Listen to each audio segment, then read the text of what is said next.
Welcome to Jerks Talk Games, a podcast with two PHP programmers who love video games and have decided to talk about them on the internet. My name is Chris Tankersley, and this is my co-host, Gary Hockin. Hey, nice to see you, Chris. Hi, Gary. So, before we get started, even though this may never see the light of day, or we may never record another one of these ever again, it's worth noting that you can follow us on Twitter at Jerks Talk Games. And all of these will be available, including an RSS feed and all that other kind of crazy podcast stuff at jerkstalkgames.com. So you will be able to catch up with us and get in touch. And please do if you've got anything to say. Because I would like to note, before we did anything else, we made sure we had the domain name, the Twitter handle, and a logo. For the three most important things. It was touch and go on the logo for a while, but we did agree finally, right? So yes, yeah. Cool. So we do have a script, so let's pretend we know what we're doing and go for it. Okay. Probably most episodes, I'm going to assume we're going to start up talking about some of the upcoming games that we're looking forward to. For me, probably the one that's going to come out the quickest is Forza Horizon 3. I love racing games, and I actually bought a 360 and an Xbox One primarily to play the Forza games. Forza Horizon 3 is the more arcadey version of Forza, so it's not strictly a simulation. This one I think is taking place in Australia. So the map is much larger than the other two, but the basic idea is you get a bunch of cool modern cars, drive them around a pretty open map for the most part, kind of like Burnout Paradise. Okay. But it's a much easier game to get into, and you don't have to think as much as you do with like the Forza games where while I love them, you have to understand how to set up a car. You have to understand weight balancing and all that kind of stuff, which is cool from like a car lover standpoint, but not so much in I just want to sit down and race a car game. It's worth noting here that I believe you are an Xbox kind of fanboy, shall we say? No. I believed you had a PlayStation though, right? I have all of them. Because cool. Because I have to. So, no, I like personally, especially lately, I have been buying everything PlayStation. Yeah. The Xbox, while I like it, has never been like what I have to get. Really, I really have it just for like those couple of exclusive games like Forza. So it's because we do have like fairly different tastes, I would say. We do have some, nice overlap, but we also, so for example, I play a lot of games on PC. I would choose to play on my PC rather than a console, although I do own a PlayStation 4, which I do use. Like, as you say, I do like some racing games, and mouse and keyboard just don't hack it for racing games, whereas controller does hack it. And but what I now... with the house that we bought last year, I now have space to do one of those like really nifty like racing combos. And I have right to the left of where I'm at right now would be the perfect space for that. So now I have to actually get it set up. You're going to be one of these people with okay, that's fine, that's cool. But I'm not a big racing game fan, so it's interesting for me. I'll play things like the Need for Speed franchise where there's no realism at all, really, and I kind of enjoy that. But yeah, not for me. Let's just put it that way. But yeah, I look forward to when it comes out. You letting us know what you think of it. Yeah, I will definitely talk about it. Trust me. The other one I'm looking forward to is XCom 2. XCOM itself has had a resurgence on consoles and on PC the last 3 or 4 years, I think. So XCOM 2 is the sequel to the original XCOM in the reboot series. So it looks like they've added just like a whole bunch of new stuff and refined the gameplay from the first one. Is this, so I did, in my ultimate wisdom of research, have a quick look at XCOM 2. Is this been available on PC for a while and is just dropping on consoles, or is it a completely new game? There is an XCOM 2 that was released on PC like years ago. Okay. I'm pretty sure that XCOM 2 is going to come out on PC as well. No, because I bought a XCOM kind of reboot game. In fact, over the years, I've probably spent hundreds and hundreds of pounds on the XCOM franchise, going right back to when it was Laser Squad on the Sinclair Spectrum. because I am a Oh little... no, you're correct. Yeah, it looks like the PC version came out in February. Yeah. So I've played that game. And I will say to you that you were right to be looking forward to it. I will not give you too many spoilers, but awesome. I really enjoyed it. So. I probably would have noticed if I played more PC games. I run Linux, so I usually I look for stuff on consoles first. Though I may be switching over to Windows for some stuff. But that's cool. We should definitely discuss that when we when it drops on your console of choice, and yes. It's definitely worth talking about. I really enjoyed the game, so well worth buying. Yeah, I played the original one, and I played like Enemy Unknown and Enemy Within. The whole thing, right? Two things, and I remember years ago, back when you could actually rent PC games, playing the old DOS versions. Wow, those were some of my those were my first, I think, squad-based, turn-based games that I played. Did you ever play the original game it was based on, which was called Laser Squad? On Amiga, I think it came out on the Amiga later. No, I don't think I actually played that one. Well, when we launch this, have a look back, because you will see amazing screenshots at this point of the original Laser Squad seamlessly mixed in over our faces. So that's all good. So yeah, and there's a couple of games I'm definitely looking forward to dropping. Civilization 6, I think that's like really due at this point. It's, I'd say early September, the 1st of September when we're recording here. So I kind of go through a phase of loving and hating Civilization games, because basically, realistically, what is the difference between Civilization 1 and Civilization 5? You know, they're so tight to the original. There's never any radical changes. You know, I know they went from squares to hexes at some point, somewhere around Civ 3 maybe. Civ 4, I think it was. Yeah, somewhere. But, you could, if somebody gave you Civilization 1 and you'd never played it before, and you played Civ 5, you would know exactly which game you were playing, right? They are similar in game mechanics. So I always look forward to these releases and then end up feeling a little bit disappointed. But yeah, I looked at some gameplay videos earlier. It looks like they've introduced a few new mechanics. So you need to, for example, build your wonders and your barracks and things on squares outside of the main city square. So those pieces of land that are normally marked off for the size of your city actually have use now. And attackers can then take down your barracks without actually taking over your entire city. So it looks like they've thought about it a bit. The graphics-wise, it looks impressive, really impressive. So yeah, kind of looking forward to that. Yeah, historically, I've loved the Civ games. I played, I don't know how much of Civilization 2. Yeah, that was the best. I always loved Colonization, which was originally a reskin of this. I think it was Civ 2. And that was back when, it was still squares and everything. And then they re-released Colonization for, was it based on Civ 3? I think so, yeah, I think so. I think Colonization was Civ 2 was like the golden game for me. That was is it ever going to get any better than that? Maybe not. But yeah. And I was looking, I don't know if I still have a copy of it or not, but there is a Civilization for Super Nintendo. Cool. Wow. I don't think it plays very well, but there is a copy. The other game I'm kind of looking forward to is Dishonored 2 is coming out. I really surprisingly enjoyed Dishonored, and for the life of me, I can't remember which platform I played it on. I would imagine it would be PC.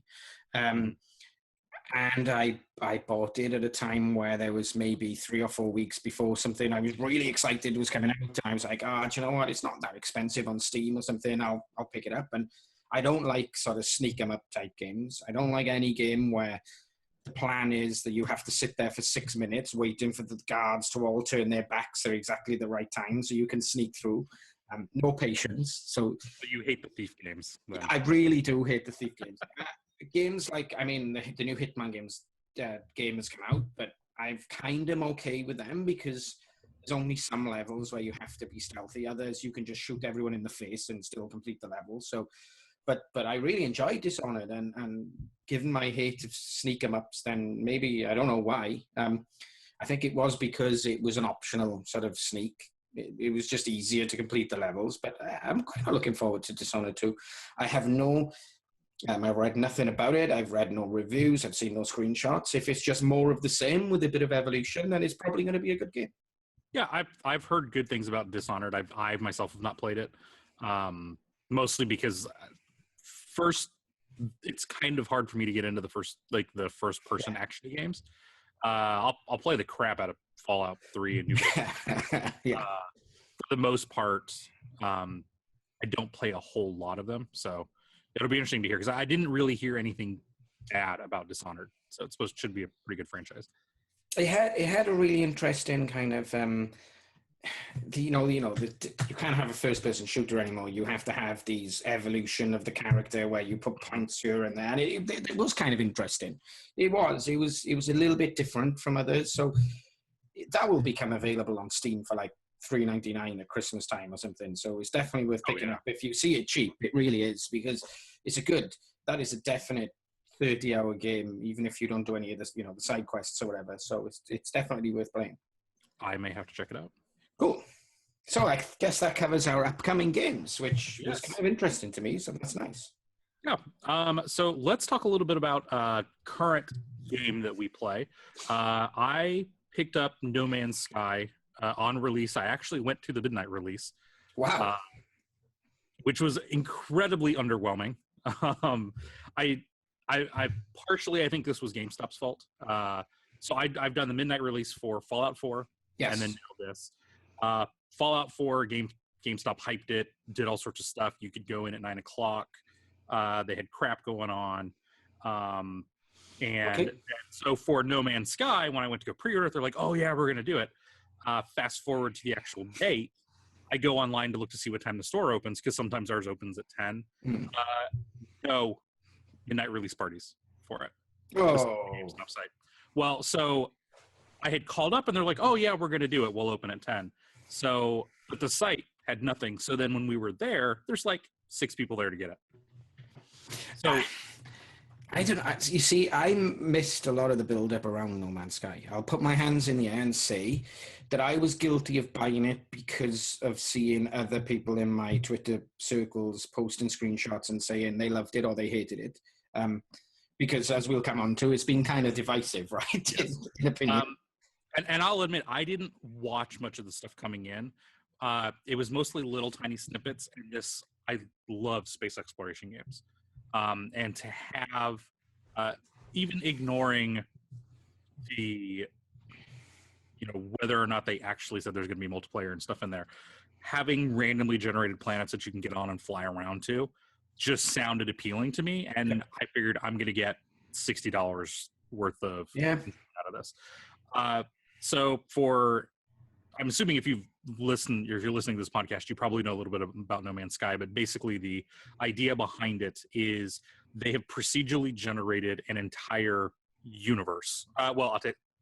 They procedurally generated an entire galaxy. So something akin to maybe the size of the Milky Way galaxy or slightly smaller.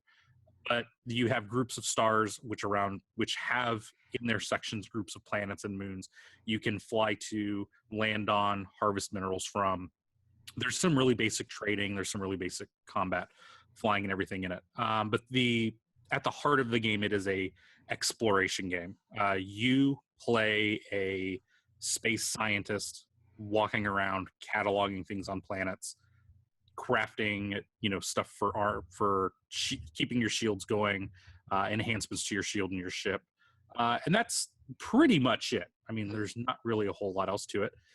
I have not been disappointed with the game, and I think that's because I have not been following it since day one, and every time that there's an update, and going back, because this controversy now has been going on for 2 weeks or however long it's been out. I don't think that Hello Games necessarily overpromised. I think many places overhyped what was supposed to be there. I mean, let me just, honestly, I bought the game based on people who I knew who'd bought it on Twitter, who I knew wouldn't, I saw yourself tweeting about it. I know that there's a pretty good guarantee that if you think it's okay, then I'm at least going to get my money's worth out of the game. If I don't get any more than that, that's fine. If I end up playing it for 5 years, brilliant. But I had no idea, and I still have no idea. Like, I genuinely played the game for probably 20 something hours, not a hell of a hellishly long time. Let's not forget that I've completed some single player games that I've paid like $50 for in that time in the past. So, let's not forget that. But 20 hours doesn't seem like any time for this kind of game because it is so open-ended. I still have zero idea what's going on. Like, I don't know if I'm going to run into other players. If it's a single player instance, am I in with other people in the world? I really do not have to play what I'm doing, but it hasn't stopped it being really good fun. I'm really enjoying it, I have to say. Yeah. So, let's hop on the hate train. Choo-choo. Yeah. And let's complain about it a little bit. So what people think that they were promised, and this is from various interviews that Sean Murray had, various articles that were written about the game, whether or not Hello Games had a direct involvement in those writings is, up in the air. But the idea was sold to us as a massive space exploration game. So I could fly from star to star, which you can't in the game directly. You have to go into a warp system, like a warp interface, and then you warp to the next star. That there would be planets floating around stars, so you actually have planetary physics that also influence how the planet is generated and the minerals and stuff that are there. Massive space battles. So, you're going to have tons of ships and big giant ships fighting. Which is kind of there, but not quite. There were, in a lot of the gameplay demos, especially the E3 demo, there were huge animals. Yeah. Like dinosaur-sized animals, brontosaurus-sized animals. And at launch, nobody had really found some, but since then, those things have popped up. I've personally seen some big, gigantic animals. But this is the problem with procedurally, generated content, right? Exactly. And again, so what I've read from it, and I've done no research, because I've just been spending my time playing the game, let's be perfectly honest, it's good fun. And my main tick is it is a game you can dip in and out of. You've got 15 minutes before before you're running out the door. You don't have to commit. You can just fire it up. You can do 10 minutes of running around, flying around, doing whatever you want to do, and then, switch it off and out you go. So it's got a really good niche there, rather than these games where I find that, I'm increasingly playing games where you have to block off at least like 90 minutes to get something done, or, but I genuinely have no idea what's going on. Like, I have no idea. And I think what the game that we ended up with was the space exploration game. Yeah. I do think that, and this is probably Sony's fault, since they wanted to make sure that, like, let's get it out on the PlayStation 4. We need to make money on this. Some of the things were stripped out, or they did not work in a grand scale. So, we're both programmers. When we make something tiny, sometimes works great in a tiny little microcosm that you built it in. But then it doesn't work when you scale it out. And when you talk about the fact that you're generating an entire universe, things may not work correctly. Like they had talked about, they had built a probe system to go out and check the planets because they physically cannot QA a lot of these planets. So I think, there's a lot of stuff that probably was pulled back, and I can see the gaps in there, like the space battles. I think those could be better, but I think that can be made better with a little bit of tweaking. And they've already said the first, we'll call it DLC, but it sounds like it's just going to be a patch, is going to be base building, and you can own freighters and stuff, which I think is going to help increase the trade aspect of it.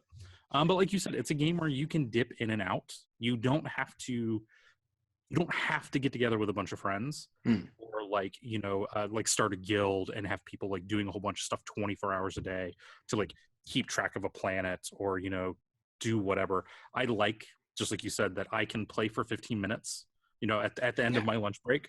If I've got 20 minutes, I can play for 20 minutes. Wherever I'm at, just stop and come back to it later in the day. So you can answer my questions, because I generally don't know this. Is this a single, this is what I do know. It's a single procedurally generated galaxy, which is the same for everyone, in as much as if there's a base there on a planet when I fly there and you're playing the game and go to the same planet and the same location, there will be a base there. Yes. But it is so huge that like I don't know where I'd started off in the scheme of things, but I'm finding things, everything I see in the world is discovered by me because nobody else has been where I am at this moment in that map, which is kind of cool. I don't know if this is a shared persistent universe, so could I theoretically run into you at some point, or am I in my own little instance? So as of right now, you can run into things that I have named. Okay, yeah. So you could come across a planet that I have named. Yeah.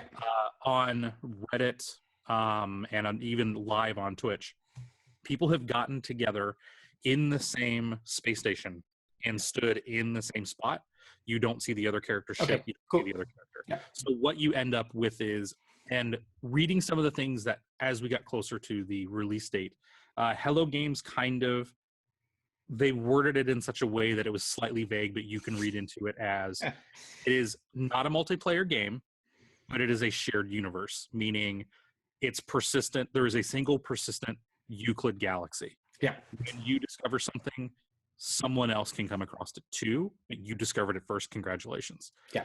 As you dig more into the story, and especially as you talk to, like if you follow the Atlas path and you talk to the guys in like the Space Anomaly Station, you get more story. Yeah. And especially if you read like the monoliths and stuff and you read the lore, there's a lot of lore stuff there. There's tons, isn't there? Yeah. And you start to understand this, what is going on, and I don't want to spoil it for you. No, I'm way, and let's be honest, I've played for 20 hours, and I'm not even. Oh yeah, it will take a while before the stuff clicks in. I haven't even. I mean, no, honestly, Chris, right? I haven't even got to the point where I've completed the mission where you have to like build a hyperspace drive or something to get out of the star system you're in. So I've built. Yep. I've got as far that I can travel between planets, but I just get sidetracked, like completely sidetracked by going, oh look, there's a question mark over there. I wonder what that is, and spend 3 minutes running over there, and then go, oh, that's cool, okay. and that's the beauty of the game. Yeah. If that's how you want to play it, the game, to me, I think holds up just fine there. Yeah. I have spent probably a week in the same system that I'm currently in. One, because one of the planets is just like covered in things I can farm for units. Yeah. But also like just if you want to never leave the planet, there's a lot of people on Reddit who have said like, you know, I have not left my starting solar system. Well, that's me. Yeah. So, but here's the thing. Like when I look at it, did I get my money's worth out of the game? And I can wholeheartedly say that even at full list price, $60. Yeah. I got $60 worth of play out of it. You know, I held off getting Doom, the new one, until it went on sale because it's a short game. I don't know how much I'm going to get out of it. I've gotten the $30 I paid for it out of it, you know, within the first week. We should definitely discuss that. I love that game. That's like my game of the year so far. Yes. But let's not get distracted. Like this is me play. This is a really good simile to me playing No Man's Sky, where I'm like, all right, I'm definitely going to complete this quest now. Oh, shiny. What's that? You know. But yes. And No Man's Sky, I think, caters to both the people that want to try to get to the center as quickly as possible, disappointing as much as that may end up being for that individual player, or the people that just want to walk around on a planet and spend their whole time in a single universe, like or in a single solar system. You could see this being like a truly special experience if they do bring in like proper multiplayer. If you and I can both just start playing through exploring this world together would be really good fun, right? You know, that is the kind of thing where this could become something really special. In the same way the Minecraft sort of evolved into this amazing, you know, multiplayer experience, I could see No Man's Sky with base building, with some basic construction. You know, it could be something really cool. And there are games that kind of already fill that niche. So you have Elite Dangerous, which I think has a much better combat and trading system than No Man's Sky. It's much more detailed, but they don't have the planet exploration. And that's my point, is that I wasn't a big fan of Elite Dangerous. I backed that, and to be perfectly honest, haven't played it much. Guilty of me seeing what the game I thought it was going to be rather than actually, you know, doing the research. It's fine. I really am not bitter. It's fine. You know, good for them. But it's not, for me, because I've done so little space travel, for me, this is weird because we see this game as like the same game as two completely different things. Mm-hmm. I see it as this like first-person exploration type game, and you're like, oh yeah, I can see it as a space traveling game. So it's really cool when you think of it. And my youngest son, who's 7, is playing it, and he has not left his first planet. He's having a ton of fun walking around, flying things, and he's not on a super aggressive planet. But he's like, if he wants to, he can fight the Sentinels, and try to run away from them. He can do the harvesting. He is completely enjoying just walking around. I can see my daughter's. It was when she watches me play, she's like, oh, and I just try and shoot the wildlife just to annoy her. But that's another matter, Yeah, and I think really the downfall of No Man's Sky is it is the poster child of a game that was overhyped and oversold by people other than necessarily Hello Games. Yeah. But also, I think Hello Games, this probably goes back to Sony as well, showed it too early, and I think possibly, and I think talked about things that were too grandiose too soon, which fed into the hype train that ended behind it. Yes, I would definitely agree. So from my perspective, I didn't know anything about it when I bought the game, and I've had nothing but fun. Is this going to be a game I'm still playing in 2 years' time?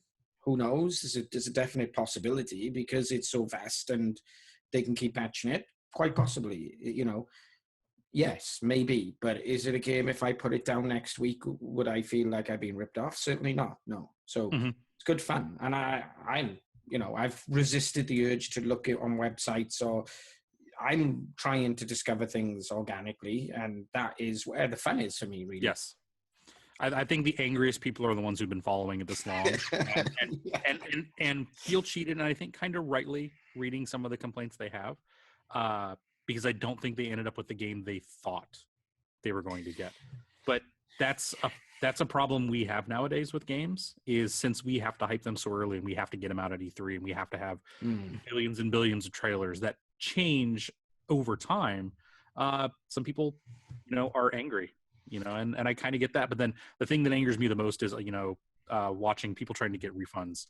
And they're like, I spent 80 hours playing this game and I want a refund. And it's like, no, you spent 80 hours playing the game.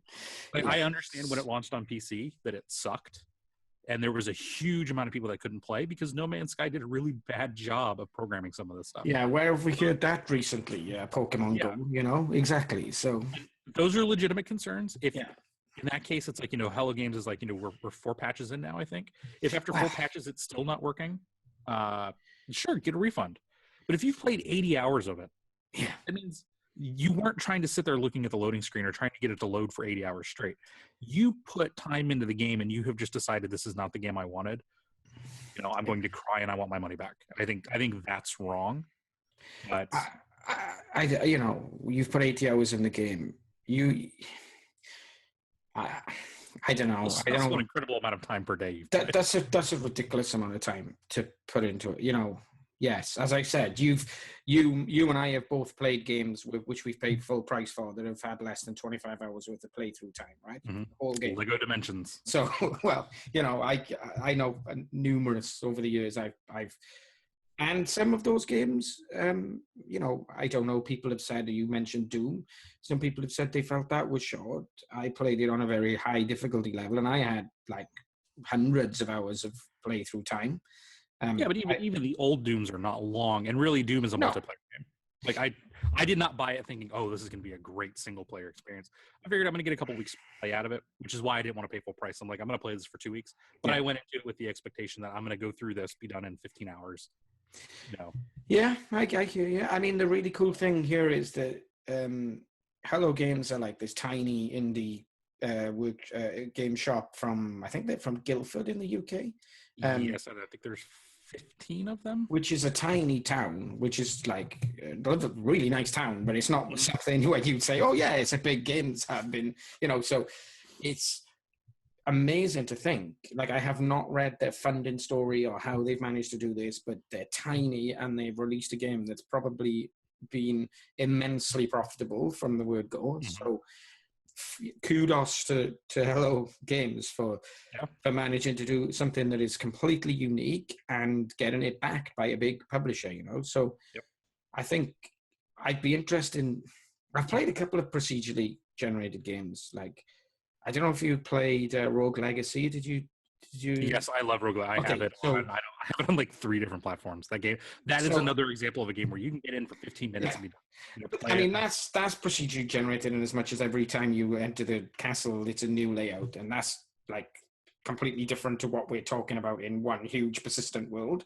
But that's enough fun for $10 on Good Old Games or whatever. But this is such a different sort of. It's got a huge blockbuster feel to it. No Man's Sky, right? It's got a big. The graphics are impressive. It feels like it's been done by a big software house rather than a small indie team, which is, again, kudos to them for being able to do that. Yeah, and I have been happy with it. Kind of like you said, I could be playing it in 2 years. That depends on how well they keep it up. They keep adding stuff to the game and make it more interesting. Because I do figure if it stays like this, I'm probably not going to be playing in a couple months' time. No. But again, do I feel cheated?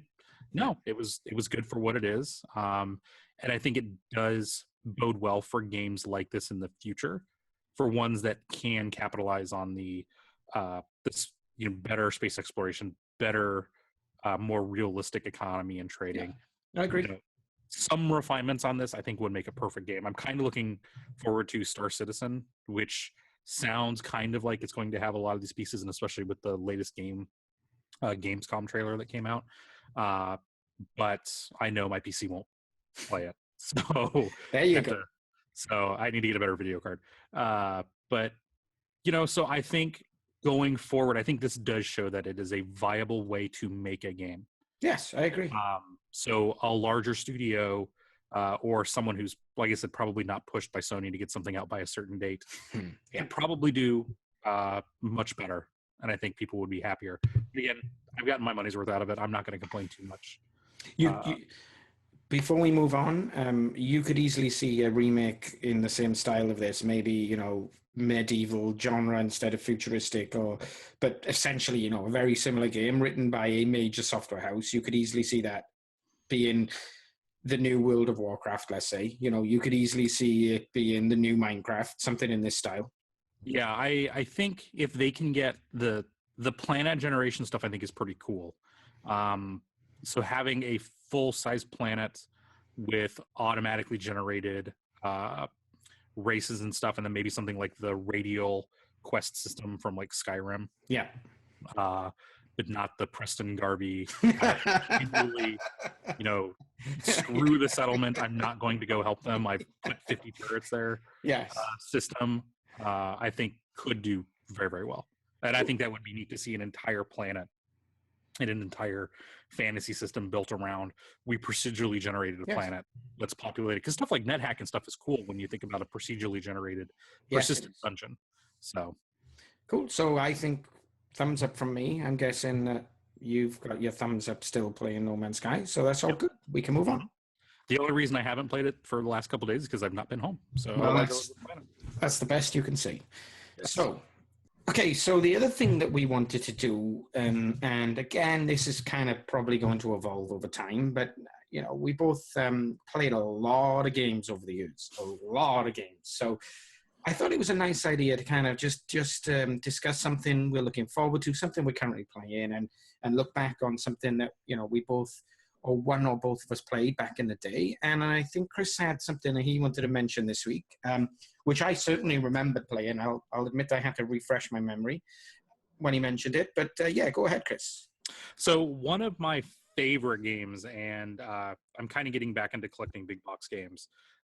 So this is one that I'm trying to get, but it's still like $50, $60. It's crazy. Is Sam and Max Hit the Road. It's an old LucasArts XCom game. So it's just a point and click adventure game. And just like any of the other LucasArts games from that era. Like Monkey Island was... Monkey Island. There was an Indiana Jones. An Indiana Jones one, I believe. I think there was an Indiana Jones one, yeah. I know they did an Indiana Jones game, but I don't remember if it was one of the point and click ones. But they also did like Full Throttle, Grim Fandango, things like that. Which we'll have to talk about Grim Fandango because I have that. It's on my. I bought it when they re-released it, but I haven't had a chance to replay it. But that is an incredible game. But Sam Max Hit the Road, I think, was the first point-and-click adventure game that like I actually played quite a bit. I remember back in the DOS era, there were just tons of these point-and-click adventure games. Not games like Myst, where it's like you have to find the pixel and click it to get the game to freaking go forward. And It was just a crappy slide. It was a glorified PowerPoint. But Sam Max, there's excellent writing, funny visuals, just overall a good adventure game with a great storytelling. I mean, you said it right. It was an evolution, wasn't it? Really, for me, there was like the text adventure, which was way back when. For me, like one of my favorite games all the time was a text adventure, which is the Hitchhiker's Guide to the Galaxy text adventure, which is actually available online now. Which, for those of you who aren't old enough to remember the text adventure, which was like literally looked like a Vim console where you just typed stuff in to interact with your environment. So you read commands that were just as esoteric as yes, it was. The only thing about the text adventure was it was actually easier to quit than Vim. Yes. You literally saw, you're in a room, you can go west, east, north, and you'd say north, pick up this, use that. And then there was like the intermediate things like King's Quest and Space Quest, where you could point and move around like a graphical view, but you still had to type commands to interact. And then these LucasArts games came out, these SCum engine games came out where there was no typing at all. You could click in. So the mechanic is, if I remember correctly, you can right-click to change the action in the mouse. The mouse cursor will change to be a different action. So walk, talk, pick up, use. And then the left mouse button will actually sort of trigger that action. And at the time, they were kind of revolutionary, I guess. They became old news really quickly because so many of them came out. But they were revolutionary in that they managed to kind of get the story aspect of like those early text adventure games. And like you said, Hitchhiker's Guide, but with a usable interface. Police Quest, while I love those games, are just a bear. So those were the Sierra games, and those were the Sierra games. Yeah.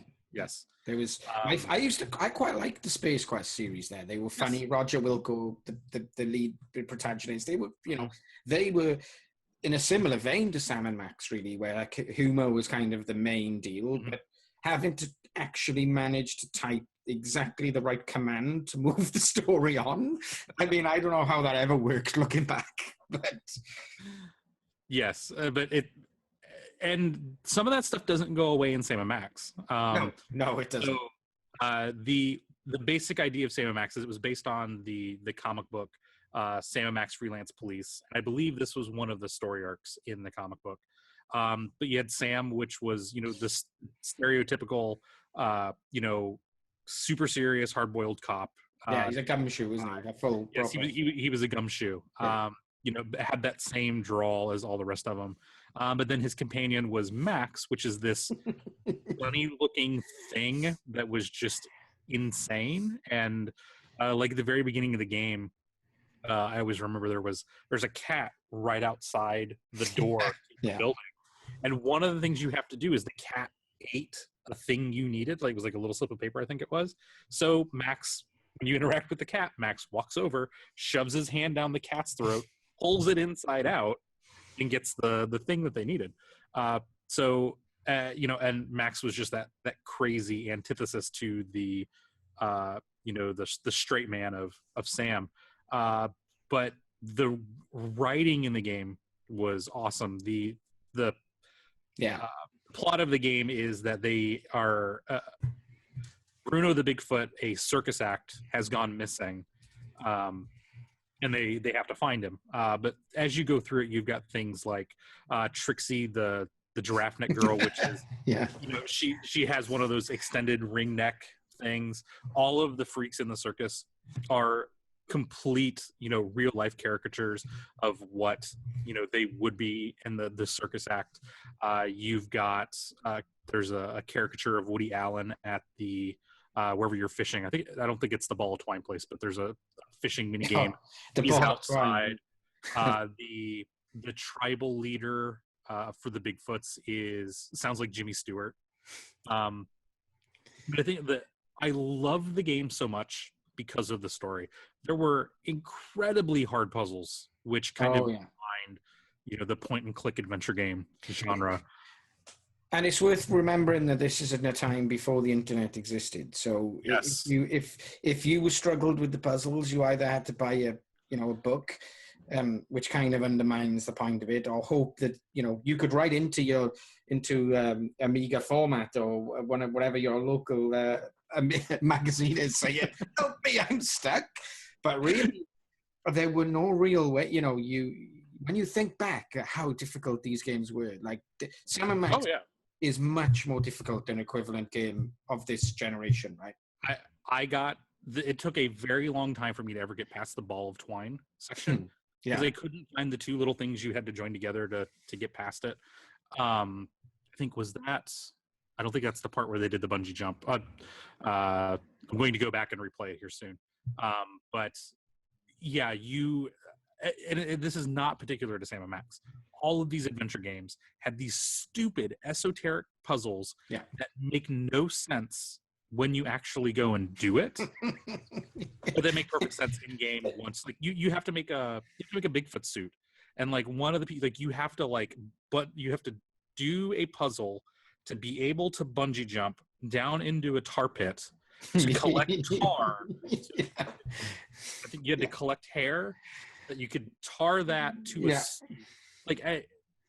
completely preposterous, but it's fun from a story perspective. But just some of those puzzles were just insane. And it did get to the point where you would like open your inventory and just try and use everything on your inventory than everything you could see on the screen, just to try and think like, what do I do? And if you came back to it, or like you couldn't figure something out, like having to go back and talk to everybody. Like, not that loading screens were a problem, but you had to go back. You had to walk back to wherever characters were, sit through their dialogue trees, like. And in some of the cases, like you said, clicking and dragging and just trying to use everything with everything else. And then you find out you have to do those in certain order. So even though you tried, something on something else, I had to try something else on that first before I can get, object B to work with A.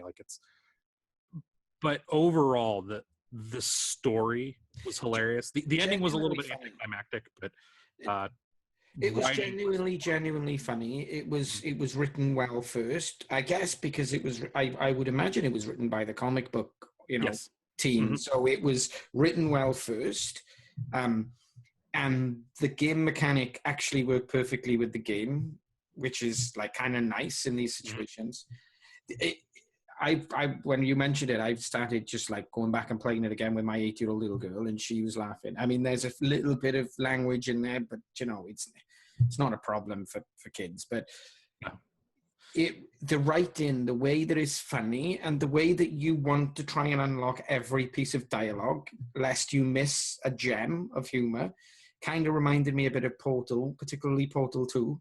Yes. Where like I found myself laughing out loud in Portal 2 from Stephen Merchant's character as the little IE robot who follows you around the place weekly, and to like Cave Johnson, of course, when you're in the old fashioned test center. That it has that laugh out loud feeling to it, where I laughed out loud playing Portal 2 the first time so many times, and it has that feel to it. So that's a really, given that Portal 2 is probably my favorite game of all time, that's kind of a good compliment. Yes, Portal 2 contains my favorite rant against the lemons. Yes, it does. But I don't know. Yes, I found the original Amiga version available for an Amiga emulator I had. I have no idea the legalities of that, so if LucasArts want to come and hunt me down. But I know it is. I can't find anywhere where you can buy the actual. I know it's available to buy for PC, the original game. Sam & Max? It was released on Good Old Games a couple weeks ago, actually.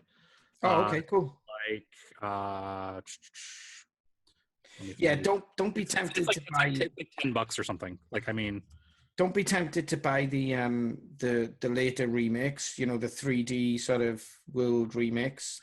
yeah. So they did redo I think that was that the first Telltale games that they did. It was the first episodic major game that was ever redone. But that is different than Sam and Max Hit the Road, the old DOS version. The only thing I would be careful of, like, Good Old Games has it for $5.99. Oh, perfect. In fact, free. That's the legal way to do it. In fact, Luke, I will buy that as soon as I finish this podcast because it's worth $5.99 all day long. Stop being a dirty pirate, Gary. The only thing I would watch out for is if you do happen to find it on an abandonware site or anything like that. This was a very good example of early '90s copy protection, where you had to have the book to be able to get into it, because it would say, like, what's on page 6 or whatever. Yeah. Yes, and you had to find. It was like, what's the third word on page 6? Yeah. And you had to open the book up and look at it. SimCity had the semaphore flags. Yeah. If you lost that, good. That brings back some memories, Chris. Jeez. So we'll have to talk about DRM at some point. But yes, Sam and Max Hit the Road. We'll put a link to it in the show notes whenever we do this. $5.99 on Good Old Games. Yeah, if you love adventure games, and especially games with good writing, it is an excellent thing to get. And a lot of the stuff is voice acted, so you're not going to be sitting through, like, having to read blocks and blocks of text. I believe almost everything in the game is voice acted, and voice acted very, very well. I think it may have been the same people that did some of the stuff on the cartoons, but don't quote me on that. Oh, the voice acting's impeccable. To such a point where you'll want to use the eye to click to look at things just to hear the voice actor, like, reading out a sign, which you can read yourself perfectly well. It's really, really well done. So that's cool. Yeah, I think I was guilty. I would say that from that era, from that style games, The Secret of Monkey Island is my definite overarching favorite, those type of games. And I was guilty of kind of, when you mentioned it, when we were talking about what we were going to discuss, I was like, I haven't heard that for ages. Because it didn't have as much an impact on me as it did on you, obviously, but it probably should have. With these games from back in the day, it really depends. I remember getting to a certain point and just, like, getting stuck. When I played that first time round in whenever it was released, 90-something, I remember getting stuck, and then it gets to the point where it's on a floppy disk that just goes in the bottom of your drawer, and, you never come back to it. If you get stuck at a place that's too hard. I can't tell you how long my save game was at the ball of twine area. Yeah, exactly. And it was that same thing. You play it, you get super frustrated, and then it just goes in the bottom of the, I think it went in the back of the disc. Yeah, and and then you come back to it, and then you got to go through everything, figure it out again. It's just frustrating. So I'm just going to restart over. But I think I got past it when I did get a strategy guide for it, because that's how tough it was. But they are games that I would still play now. They weren't frustrating from a necessarily I'm never going to play this game again. Yeah. No, I think it has definitely held up over time. It's I agree. I totally agree. And when looking, I'm on the Good Old Games side, and I'm looking at the screenshots, which are exactly the same as the original. On the which platform did you play on? I played it on DOS. On DOS, okay. Yep. Because I remember it was out for Amiga as well at the time. Yeah, and I think they did. I think they did a Windows re-release not long after the DOS port, and I'm pretty sure it was on Mac too. But when you look at the screenshots that are on Good Old Games, the charm is still it in a weird way, even though it's a pixelated sort of 16-bit style game, it holds up. It holds its own. The screenshots hold their own in the modern day, so that's pretty impressive. Yes. Cool. So thank you very much for joining us. I hope you enjoyed listening to this as much as we've enjoyed talking about it. Those people who do know us inevitably will be the only people watching this will know that we can talk for hours. So this has been a great pleasure. Follow us on Twitter. We'll tweet with every episode with links to show notes. So you can follow us at Jerks Talk Games. And everything that we do, all the show notes, all the links to these will be available on jerkstalkgames.com. So thank you very much for having us. I have no idea when you can expect to see the next one. Chris, do you know what our loose schedule should be? We'll figure that out in the future. I think, yes, this may be a one-off, or you may hear from us again soon. But I say we should do it again. I just don't know exactly what the next date will be so. I guess it depends how long it takes in the edit and to get it released. But yeah, let's see. Hopefully you'll hear from us again. But thanks for watching. Thanks for listening. And yeah, we'll see you again soon. Take care. Bye-bye.